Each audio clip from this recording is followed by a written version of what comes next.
लोग हजारों वर्ष तक तपस्या कर रहे थे, भगवान नहीं मिले, और ध्रुव जी को 5 महीने में मिल गए।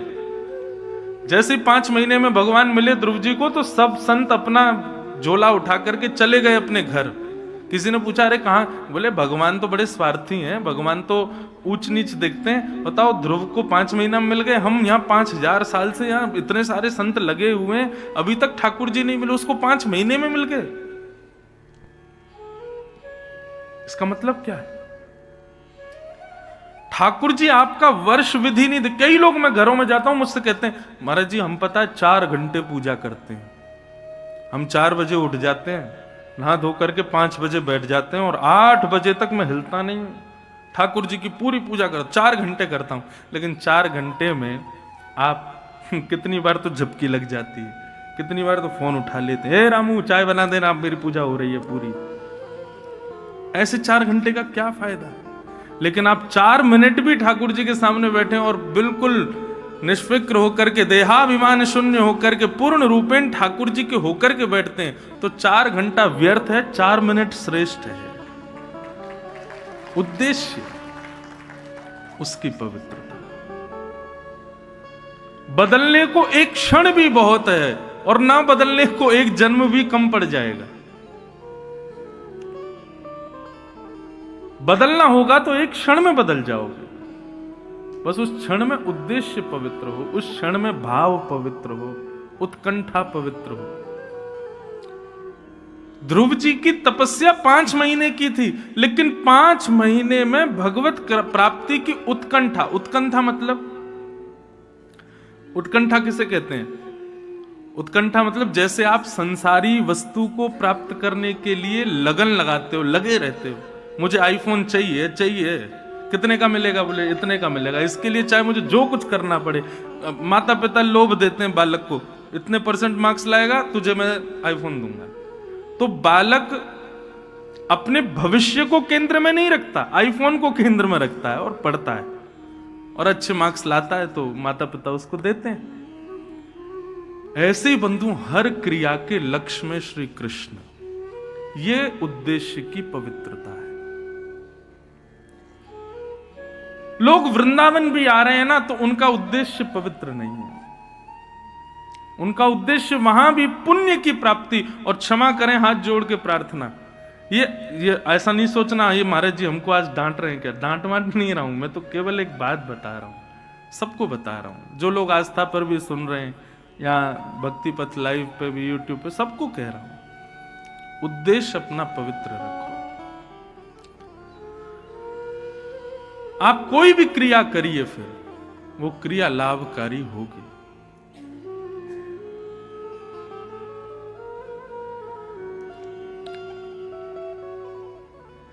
5000 वर्ष की तपस्या से ठाकुर जी नहीं मिले, 5 महीने की तपस्या में ठाकुर जी प्रकट हो गए।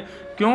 क्योंकि ध्रुव की तपस्या में उत्कंठा बहुत थी, तड़प बहुत थी ठाकुर जी से मिलने की। स्वामी विवेकानंद ने पूज्य श्री रामकृष्ण परमहंस जी से जाकर के कहा मुझे भगवान से मिलाओ।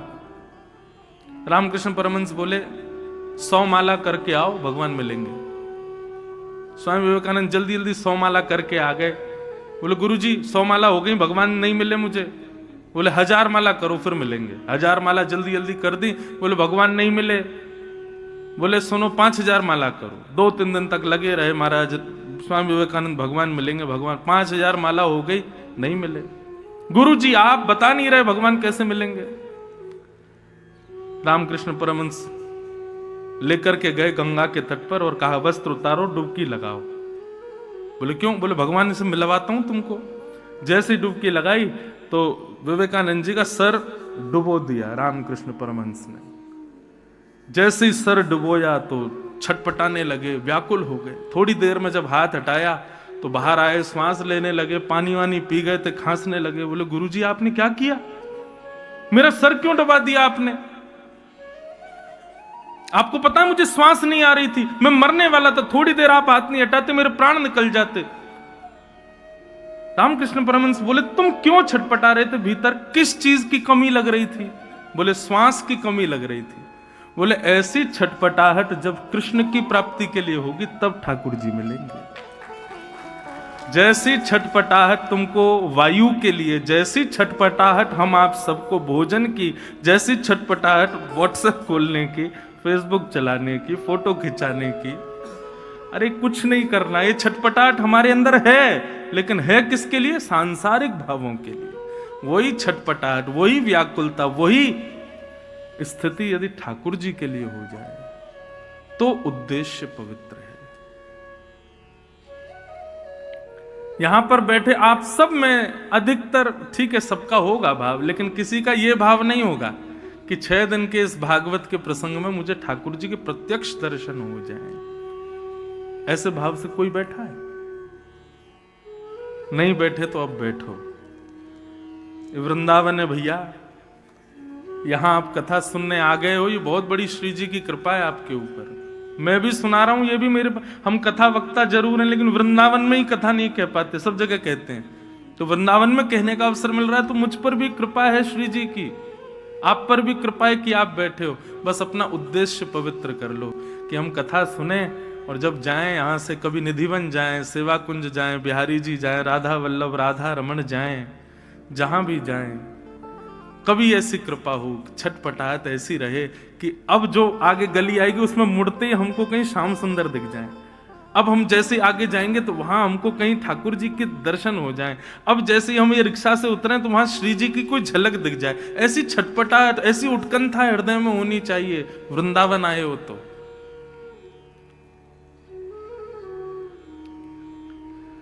उद्देश्य पवित्र रखो बंधुओं। श्रीमद् भागवत, मैं आपके सामने खुली बात कहूं, मैं कथाओं में भी कहता हूं, आप यदि धर्म, अर्थ, काम, मोक्ष या सांसारिक किसी कामना से कथा सुन रहे हैं, करा रहे हैं, आपकी वो कामना कभी पूरी नहीं होगी। श्रीमद् भागवत से केवल एक कामना रखो,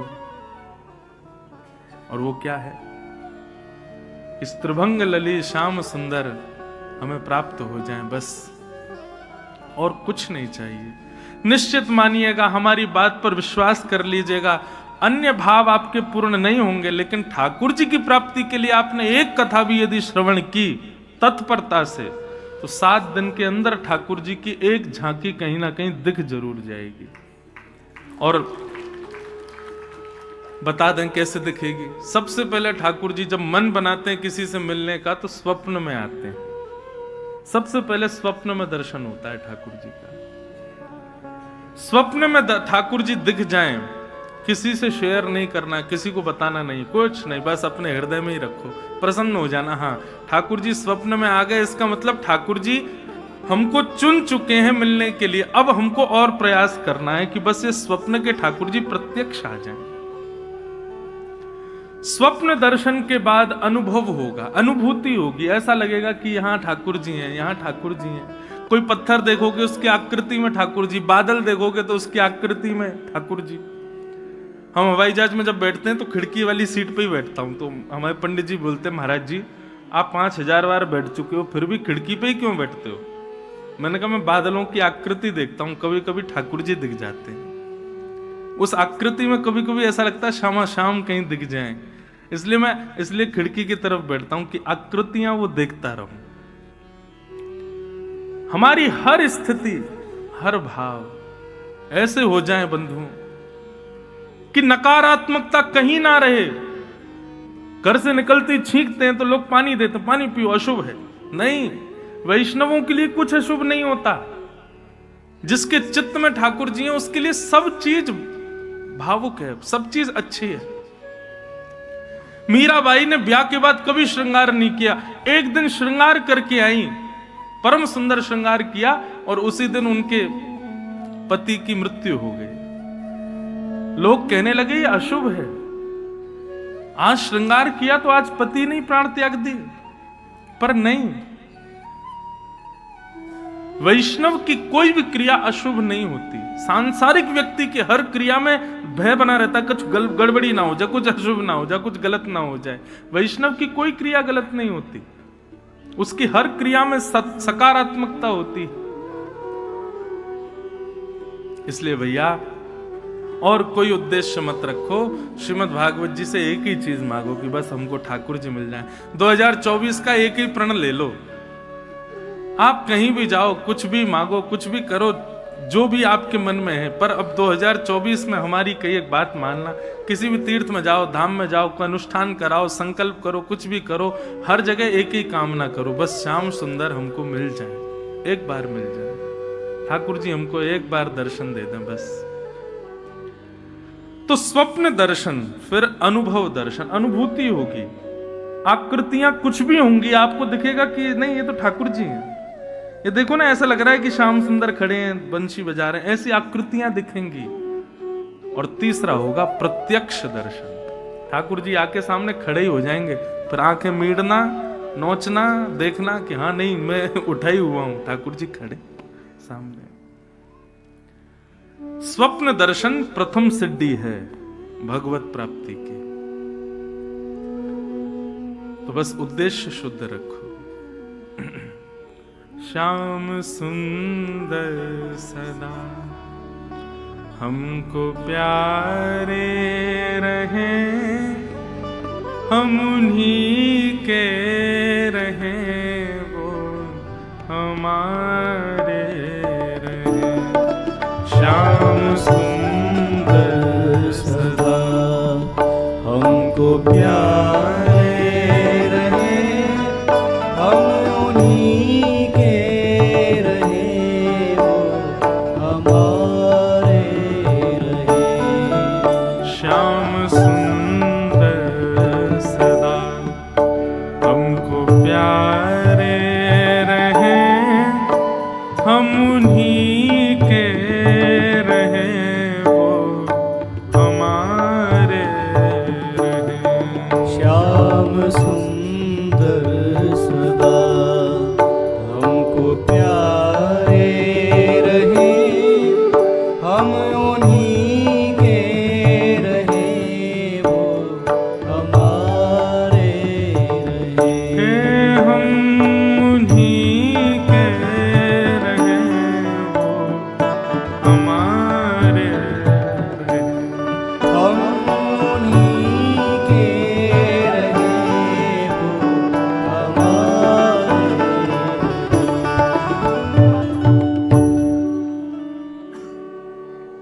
आइए अब भागवत के प्रथम स्कंद में प्रवेश करें। कल हम आप सब लोगों ने महात्म का श्रवण किया। प्रथम स्कंद और प्रथम श्लोक श्रीमद् भागवत का सब लोग ध्यान में, केंद्र में ठाकुर जी को विराजमान करके श्रवण करो। जन्माद्यस्य यतोऽन्वयादितरतः चार्थे स्वविज्ञस्वराट्, तेने ब्रह्म हृदय आदिकवये मुह्यन्ति यत्सूरयः। तेजो वारिमृदां यथा विनिमयो यत्र त्रिसर्गो मृषा,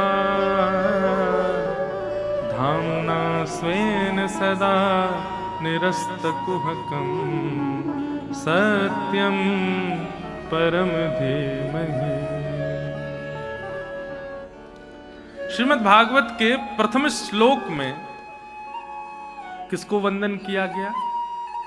सत्यम परम धीमहि, जो भी परम सत्य है मैं उसको वंदन करता हूं। यहां पर स्पष्ट नाम क्यों नहीं लिया गया? सीधे भगवान का नाम ले लेते तो एक जो ये विडंबना लोगों के मन में बनी हुई है, शंकर जी बड़े हैं कि भगवान कृष्ण बड़े हैं कि जे बड़े हैं कि वो बड़े हैं, ये जो ऊंच नीच बनी रहती है सबके मन में, ये क्लियरिफाई हो जाती कि हाँ चलो भागवत के प्रथम श्लोक में इनको वंदन है तो ये सबसे बड़े।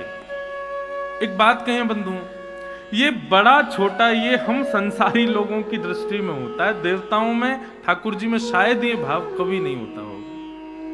ये हम मानवों के अंदर ही होता है कि ये ऊंचे हैं, ये छोटे हैं, ये बड़े हैं, ये नीचे हैं, ये काले हैं, ये गोरे हैं, ये धनवान है, ये निर्धन है। ठाकुर जी की दृष्टि में तो समत्व भाव होता है, सम। ये दृष्टि हमारी होती है कि हम ऊंच नीच देखते हैं। ठाकुर जी को इससे कोई अभिप्राय नहीं। बहुत सावधानी से सुनो।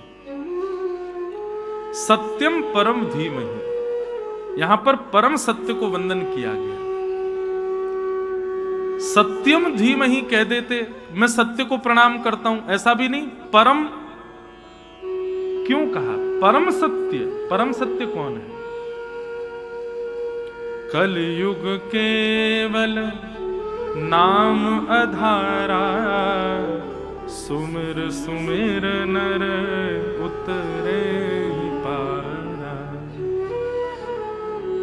एक बात बहुत ध्यान से समझ लीजिए बंधुओं कि कलयुग में तीर्थ यात्राएं करना, बहुत मंदिरों में जाके दर्शन करना, ये इतना जरूरी नहीं है।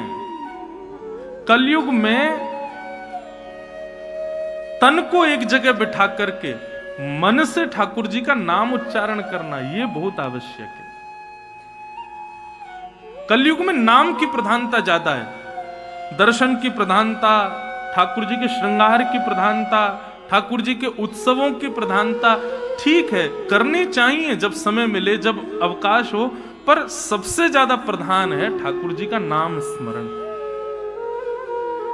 लेकिन आपको एक बात बताएं, व्यक्ति तीर्थ यात्रा कर लेता है, व्यक्ति उत्सव कर लेता है, ठाकुर जी की सेवा श्रृंगार कर लेता है, लेकिन उससे कहो एकांत में बैठ के नाम जपो, वो नहीं कर पाता। क्यों? मन एकाग्री नहीं है। बंबई में मेरी कथा चल रही थी तो एक व्यक्ति बोला, महाराज जी जब मैं नाम जप करता हूं ना तो नेत्र बंद करता हूं तो मुझे ठाकुर जी नहीं, मुझे अप्सराएं दिखती हैं, मैं क्या करूं? सोचो,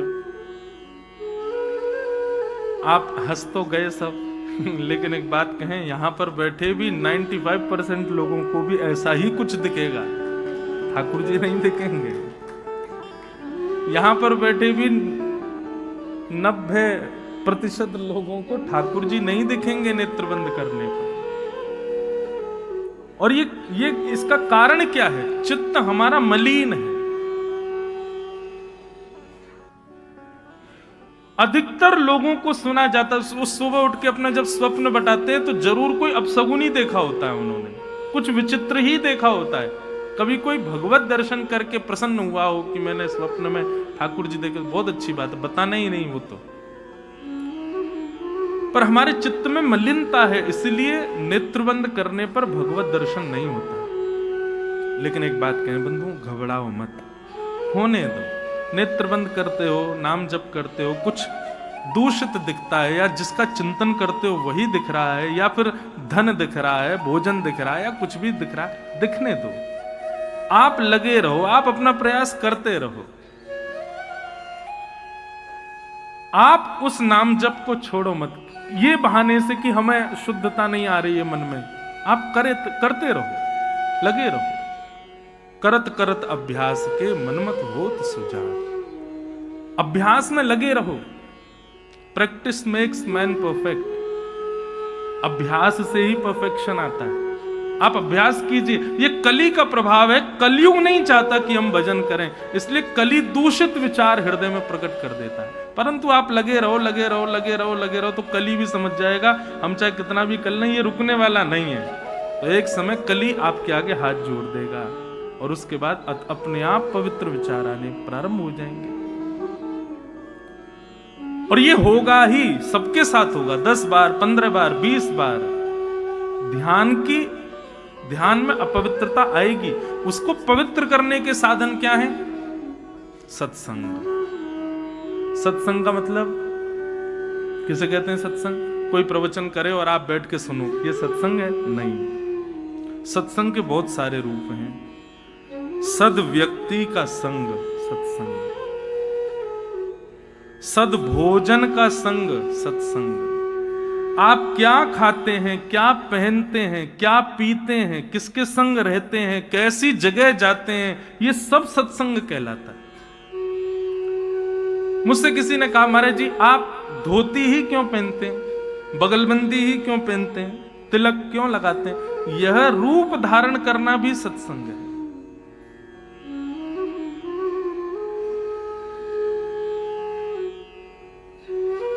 बाहर रोड पर कोई ठेले वाले ने कुछ चाट वाट बेच रहा हो, वहां आप लोग जाएंगे ना तो वो कुछ नहीं कहेगा, जैसा कहोगे बना के दे देगा। लेकिन धोती पहन के बगलबंदी पर तिलक लगाए हम जाएंगे ना तो हमसे वो 5 बार पूछेगा, महाराज जी मैं थोड़ा साफ कर दूं, मैं थोड़ा हाथ धो लूं, ये पवित्र है, शुद्ध है, कोई दिक्कत नहीं। अरे और छोड़ो, फ्लाइट में जो एरोस्टेज भोजन परोसने आती है ना, वो सबसे पूछती है वेज नॉन वेज, लेकिन हमारा रूप देख के वो नॉन वेज तो बोलती ही नहीं है।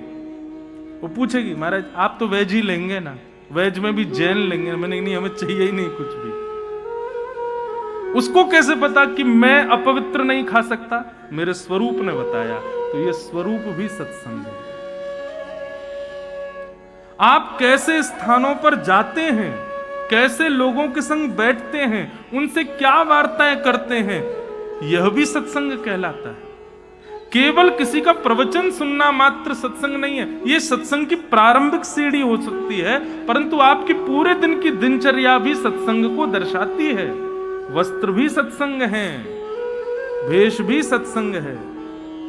मीराबाई कहती है ना, हम लोग श्रृंगार करते हैं, किस लिए करते हैं? हम सजते हैं, साड़ी पहनते हैं, कुर्ता पहनते हैं, कुछ भी पहनते हैं, गले में हार पहनते हैं, कानों में कुंडल लगाते हैं, किस लिए? परफ्यूम लगाते हैं ताकि 4 लोग हमसे पूछें, भाई साड़ी कहाँ से ली, कुर्ता कहाँ से लिया, कुंडल बड़े बढ़िया, आपके गले का हार बहुत सुंदर, परफ्यूम कौन सा लगाया। हम दूसरे को रिझाने के लिए ही पूरी क्रिया करते हैं।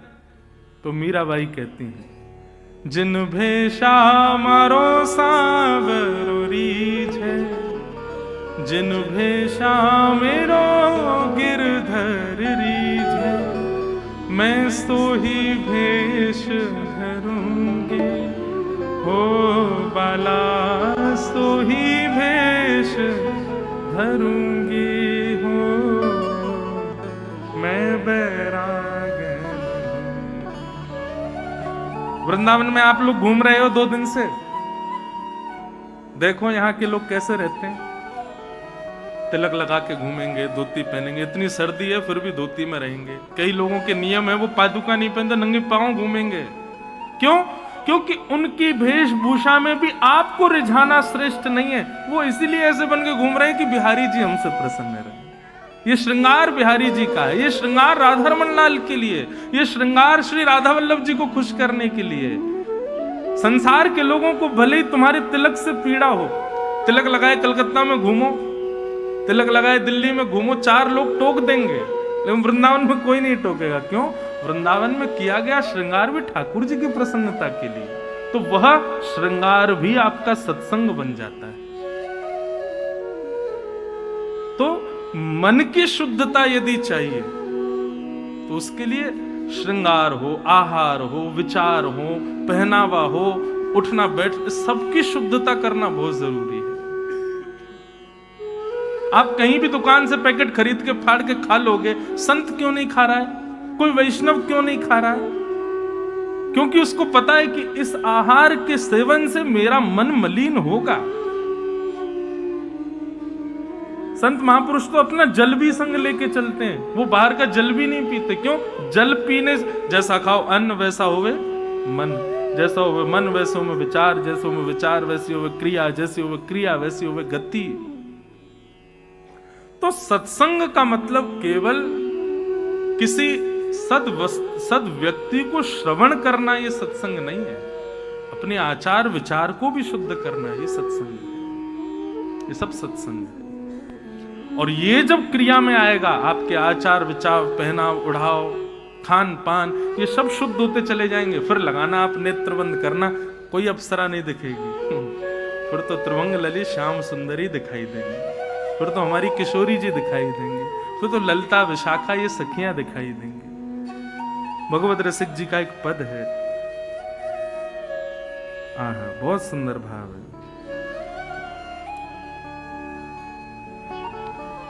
हमारो वृंदावन उर, हमारो वृंदावन उर। क्या अर्थ क्या है इसका? श्री भगवत रसिक जी कह रहे हैं कि हमारे लिए प्रकट वृंदावन नहीं है, हमारा वृंदावन तो हमारे चित्त में है, हमारे हृदय में है। बंधुओं, अप्रकट वृंदावन में ये ईंट पत्थर नहीं है, अप्रकट वृंदावन में ये सब हॉल नहीं है, ये बने हुए बड़ी बड़ी बिल्डिंगें नहीं है अप्रकट वृंदावन। वास्तविक वृंदावन में तो चिन्मय है वो। वहां पर वृक्ष भी राधा कृष्ण, वहां के वृक्ष वल्लरियां, वहां की कोई इमारत भी दिखे ना अप्रकट वृंदावन, तो वो भी श्याम सुंदर है। और वो वृंदावन कहां बसता है? वो हमारे चित्त में बसता है, हमारे मन में रहता है। हमारो वृंदावन और हमारो वृंदावन, माया काल तहाँ नहीं व्यापे, माया काल तहाँ नहीं व्यापे, जहाँ रसिक सिर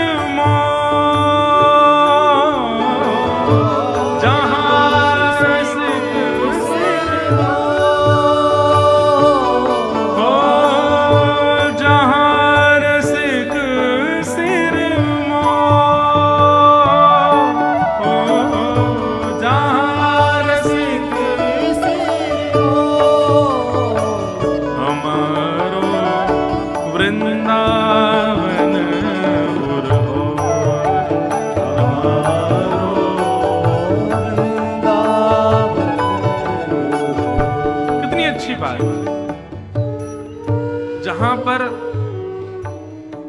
पुलिस खड़ी हो वहां कोई चोरी कर सकता है? नहीं। जहां पर टीचर बैठा हो वहां बच्चे शैतानी कर सकते हैं? नहीं। ऐसे ही हमारे जीवन में जितने भी पाप आते हैं वो मन से आते हैं। यदि उस मन में श्रीधाम वृंदावन विराजमान हो जाए तो कभी कोई पाप आएगा? कभी नहीं आता। यहां पर कह रहे हैं माया काल तहां नहीं व्यापे, जहां रसिक शिरमोर। बोले भैया तन से वृंदावन आ रहे हो, तन से वृंदावन में रह रहे हो, इसका कोई अभिप्राय नहीं है। तन को कहीं भी घुमा लो, तन जैसे यहां से बाहर जाएगा फिर बिगड़ जाएगा। इसलिए क्या करो, जितने समय के लिए वृंदावन आए हो प्रयास करो कि उतने समय में वृंदावन को चित्त में लेकर के चले जाओ। वृंदावन सदा चित्त में रहे तो वहां पर किसी भी प्रकार का पाप प्रवेश नहीं कर पाएगा। माया काल तहां नहीं व्यापे, माया काल तहाँ नहीं व्यापे, जहां रसिक सिर मोर, जहां रसिक सिर मोर, हमारो वृंदावन